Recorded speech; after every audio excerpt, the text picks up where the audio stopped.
Huaxian Electromechanical Ultra Energy Thin Plate Cold Welding Machine ADS-03 Plus have both welding and cleaning functions at the same time.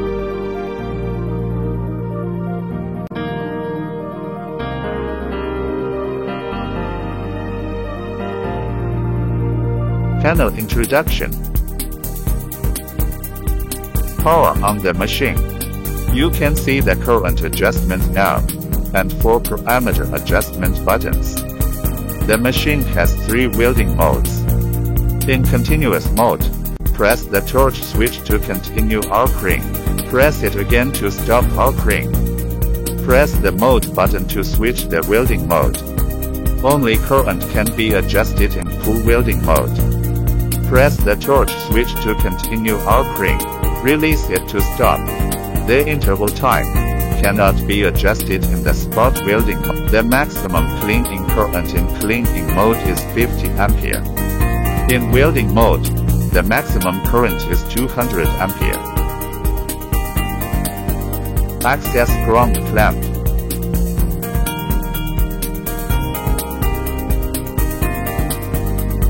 Welding gun installation.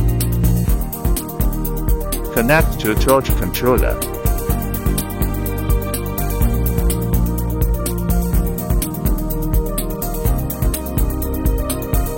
Connect to the welding torch. Welding demonstration.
Cleaning demonstration. Replace the welding gun with a cleaning brush. Press the black button to switch to cleaning mode. Dip the brush with cleaning fluid and wipe on the weld bit. After wiping, use a wet towel to clean up once.